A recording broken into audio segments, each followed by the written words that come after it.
Sa mga USEC po kasi wala naman pong direktiba na kami ay maghain ng courtesy resignation.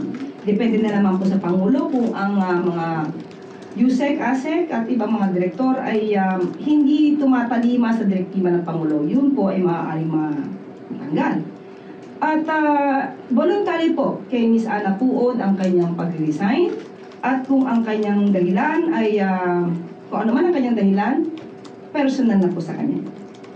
Follow-up lang po. So far, ma'am, sa mga USEC, ASEC, and directors ng PCO, ilan na po lahat yung mga nawala sa kanilang posisyon? Either tinanggap yung kanilang courtesy resignation o hindi na-renew yung kanilang services? Sa aking pagkakaalam po, sa PCO po ay 17 ang natanggap ang courtesy resignation. Tinanggap ang courtesy Yes resignation? po. So we expect, ma'am, na may mga bagong maa-appoint na kapalit nila?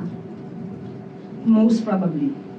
Hindi po natin sigurado yan. Kung sila'y kawalan at kailangan ng isang magaling na tauhan sa kanilang posisyon, definitely dapat to mapunan. Okay. May plano po ba ang PCO o si Secretary Jay na maglabas ng list kung sino po yung mga, kung ano mga posisyon, at least, yung mga nabakante?